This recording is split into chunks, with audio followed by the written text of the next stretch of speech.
Kabengbeng, may dumating tayong pinalalamove dito galing kay Sir Reynaldo ng Balagtas. So, tingnan natin kung ano yung unit ni Sir.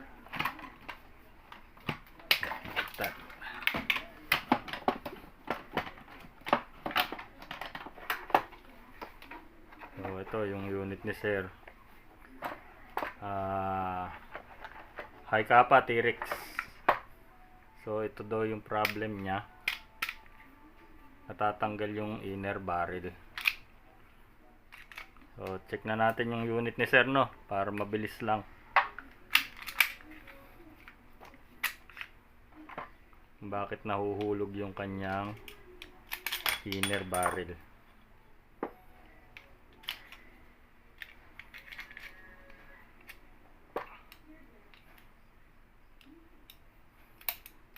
Yan, no?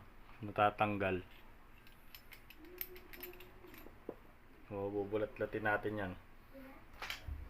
Ito po yung chamber. So, tatanggalin natin tong guide nasa gilid para makuha natin tong chamber. So, may slot po yan sa loob, no? Dito po yan nakakalso yung guhit na to. Yan. So, titingnan natin kung nalapat ba siya o hindi.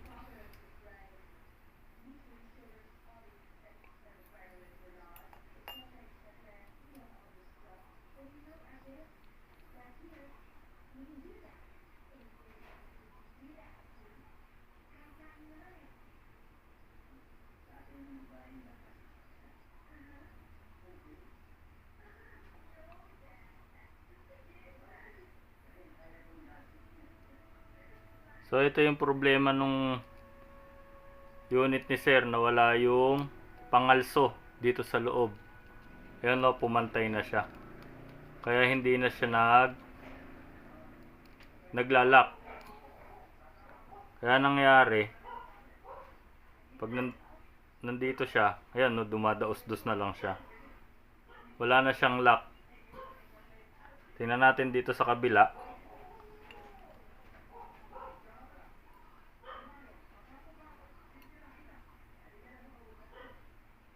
Check natin dito sa kabila. Kabit muna natin tong kanyang rubber. So, ito. So, ganun din, no, mga kabengbeng. Kaya hindi na siya naglalak kasi wala na rin yung, ayan, no, pudpud na.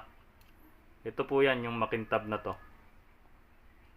So, wala na yung kanyang pangalso.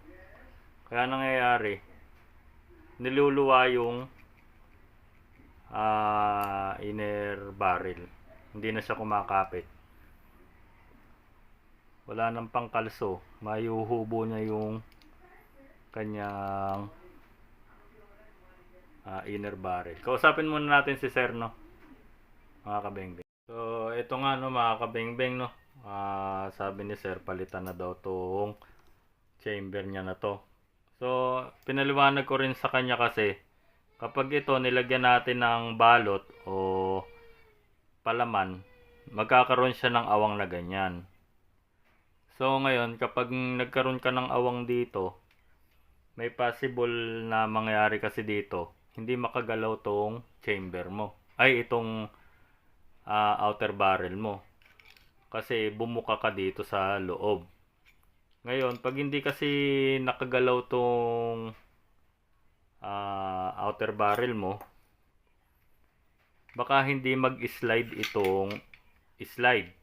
Kasi ang trabaho kasi nitong mga slot na to dito sa outer barrel na to is para mag-lock siya dito. Okay? Kahit sa tunay na mga barrel, meron po yan na locking dito sa slide, no? Ang galaw po kasi ng outer barrel, kapag pumutok, bababa po yung outer barrel na to. Ayan, bumababa po yan, gumaganyan.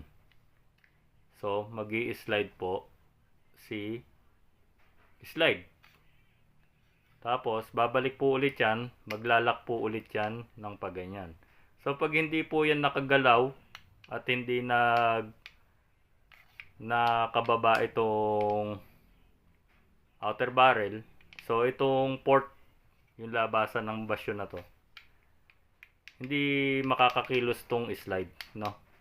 Nakasarado na lang tong port. Dapat makakababa itong outer barrel para mag-slide si slide. Pag hindi po yan naka-slide, puputok yan. Pwedeng umipit lang dito si outer barrel dito sa slide. Hindi makagalaw yung slide. So, yun po yung mga consequence nung pwedeng mangyari dito sa unit ni Sir. So, sabi ni Sir, palitan na lang ng chamber. So, ito, papalit natin yung chamber. WA high kappa. Okay? So, pareho po yan. Yan. So, ito, ubos na po kasi yung kanyang pangalso, yung key. Kumbaga sa yung pinakakunyan niya na nakapwesto dito sa slot na to. So ngayon ito ipapalit natin. So ganyan lang siya.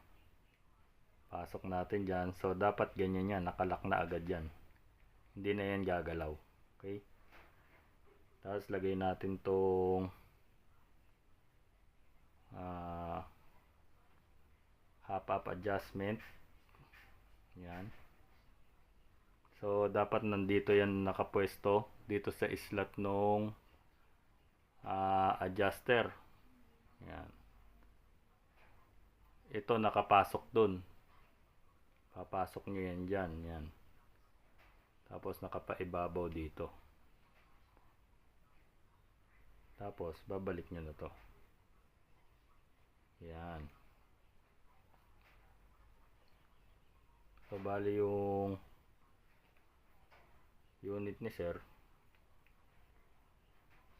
yung kanyang chamber, wala na yun. Wala na tayong magagawa dun.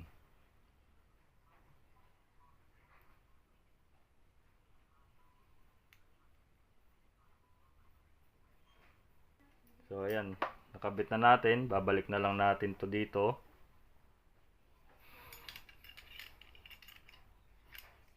Yan. Tapos itong kanyang lock, huwag niyong kakalimutan para hindi lumabas tong outer barrel. So ito yung lock niya. Lalagay niyo dito yung tamang posisyon niya. So ayan mga kabengbeng, no? Nakakabit na. Papasok na lang yan dito. Yan.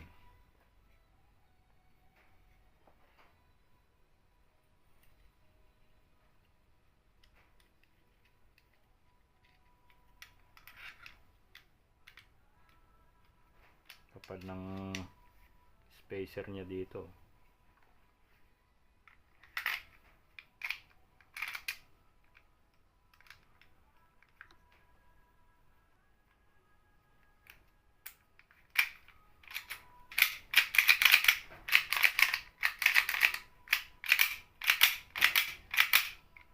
So ayan, nakakabit na yung chamber ni Sir. So ito may gas naman.